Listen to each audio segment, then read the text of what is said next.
My name is Lauren Mitchell, and the night my husband brought his mistress to the restaurant he once told me I could never afford was the night his entire world quietly started falling apart. It was a Friday evening in downtown Chicago, the kind of night when the city lights glow against the glass buildings and every luxury restaurant is filled with people celebrating promotions, anniversaries, or pretending their lives are perfect. I had arrived at the restaurant about 20 minutes earlier for a short meeting with the general manager, something I usually did quietly and without attention. I preferred it that way. Most guests had no idea who actually owned the place, and honestly, I liked observing people when they thought I was just another customer. I was seated at a small table near the back of the dining room, dressed simply in a black dress, sipping sparkling water while the warm golden lights reflected across polished marble floors and crystal glasses. The restaurant was almost full, soft music playing in the background, while servers moved gracefully between tables carrying expensive wine bottles and perfectly plated dishes. I had just finished reviewing a few notes about upcoming renovations when the front door opened and a voice I knew better than my own heartbeat echoed across the room. Daniel, my husband. The sound of his laugh instantly made my stomach tighten. I slowly lifted my eyes toward the entrance, and there he was, standing at the host stand like he owned the place, his arm comfortably wrapped around a woman I had never seen before. She looked younger than me, maybe mid-20s, wearing a tight red dress and heels that clicked loudly against the marble floor as they stepped inside. Her eyes moved around the room in amazement while Daniel leaned close to her, clearly enjoying the moment. I froze where I was, partially hidden behind a decorative column and a tall arrangement of white orchids, close enough to hear pieces of their conversation. The woman glanced around and whispered with a giggle, "Wow, this place is incredible. Isn't it really expensive?" Daniel chuckled in that arrogant way he had developed over the last year, the same tone he used whenever he wanted to feel superior. "Relax," he said confidently. "I've got it handled." Then he added something that made my chest feel strangely hollow. "My wife could never afford somewhere like this anyway. She thinks Olive Garden is fancy." The woman burst into laughter while covering her mouth while Daniel smiled proudly, as if he had just told the funniest joke in the world. For a few seconds, I simply stared at my glass, listening to them laugh about me, while the quiet piano music continued in the background like nothing unusual was happening. A strange calm slowly settled over me. The truth was, Daniel had always believed I earned less than him because I never corrected that assumption. Years ago, after my father passed away, I inherited a hospitality investment group that owned several properties across the city, including this restaurant. But Daniel had never been interested enough in my work to ask questions. To him, I was simply the quiet wife who handled small business things, while he chased corporate promotions and bragged about his salary. I had allowed that misunderstanding to exist for years because it kept my life peaceful. But as I watched him proudly follow the hostess toward one of the best tables in the building, whispering flirtatious things to the woman clinging to his arm, a strange realization crossed my mind. Daniel believed he had brought his mistress somewhere his wife could never afford, when in reality, he had just seated her in a restaurant that belonged entirely to me. And the most interesting part was, he still had absolutely no idea where he was sitting. For a moment, I sat perfectly still, watching as the hostess led Daniel and the woman in the red dress toward one of the best tables in the dining room, a corner spot near the large window where the skyline of Chicago glittered in the background. Daniel pulled the chair out for her with exaggerated charm, the same kind of performance he used to do for me years ago when our marriage still felt real. The woman looked around the restaurant with wide eyes, clearly impressed by the elegant decor, the soft lighting reflecting off the glass walls, and the quiet luxury that filled the room. From where I sat, partially hidden behind the tall orchids, I could hear their voices more clearly now. "This place is amazing," she said, glancing at the menu like it was a treasure map. "I didn't even know restaurants like this existed here." Daniel leaned back confidently in his chair and smirked. "Most people don't," he replied, clearly enjoying the role he was playing. "It's the kind of place you go when you're successful." She laughed softly and reached across the table to touch his hand. "You must come here all the time, then." Daniel shrugged with fake modesty. "Sometimes, but tonight I wanted to show you something special." I felt a strange mixture of emotions listening to him: anger, disbelief, and something colder, something calmer.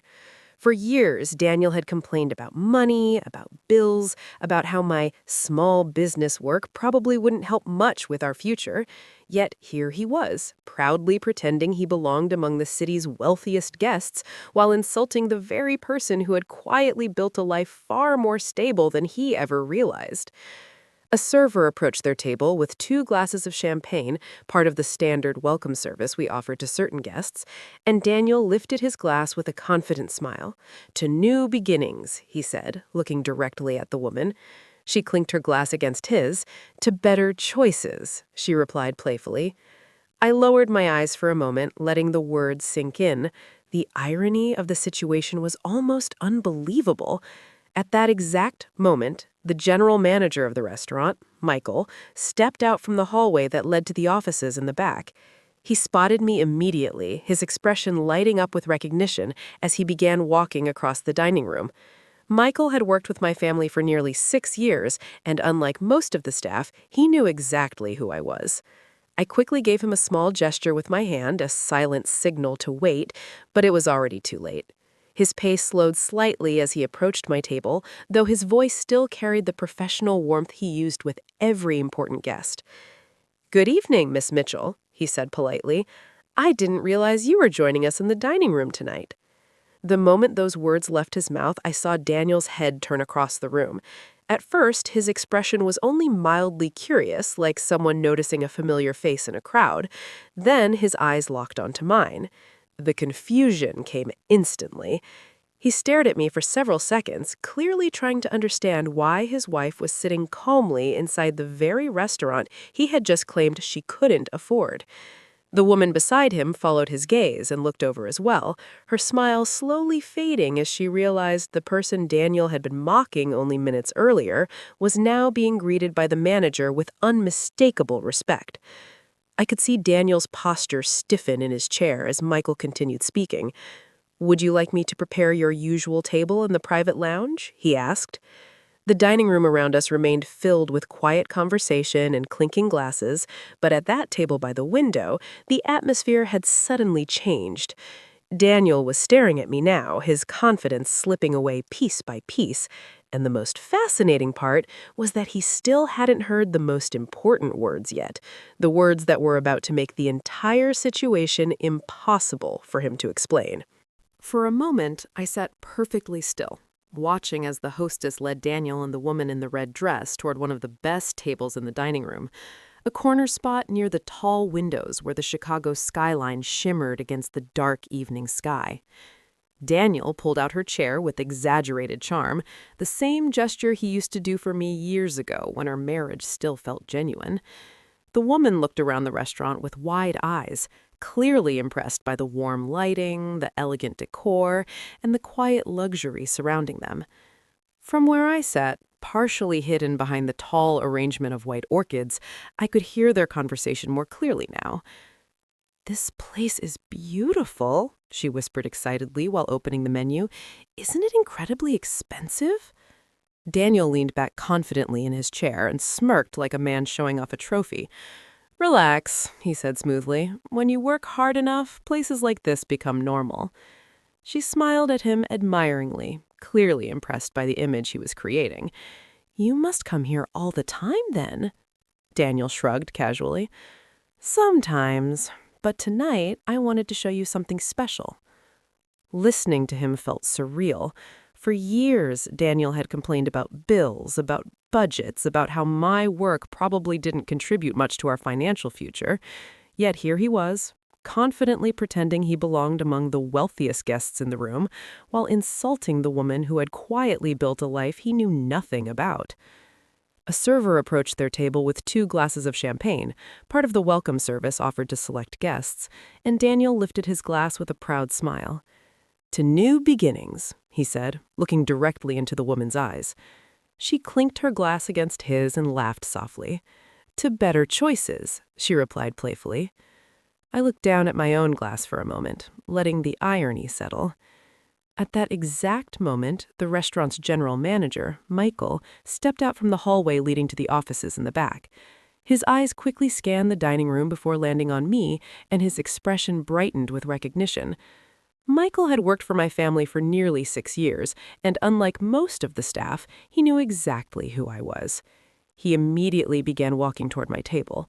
I gave a small, subtle gesture with my hand, hoping he would understand that I preferred to stay unnoticed tonight, but it was too late. He approached with his usual professionalism and warm smile. "Good evening, Miss Mitchell," he said politely. "I didn't realize you were joining us in the dining room tonight." The moment those words left his mouth, I saw Daniel's head turn across the room. At first, his expression showed only mild curiosity, like someone recognizing a familiar voice in a crowd. Then his eyes landed on me. Confusion spread across his face instantly. He stared at me for several seconds, clearly trying to understand why his wife was calmly sitting inside the very restaurant he had just told his mistress she could never afford. The woman beside him followed his gaze as well, her smile slowly fading as she noticed the way the manager was speaking to me. Daniel's posture stiffened in his chair as Michael continued politely, "Would you like me to prepare your usual table in the private lounge tonight?" The room around us remained filled with quiet conversations and clinking glasses, but at Daniel's table, the atmosphere had suddenly changed. He was staring at me now, his confidence beginning to slip, while the woman beside him looked back and forth between us, clearly sensing something wasn't adding up. And the most interesting part was that Daniel still hadn't heard the one sentence that was about to change everything, the sentence that would make it painfully clear that the restaurant he had chosen to impress his mistress wasn't just expensive, it belonged entirely to his wife.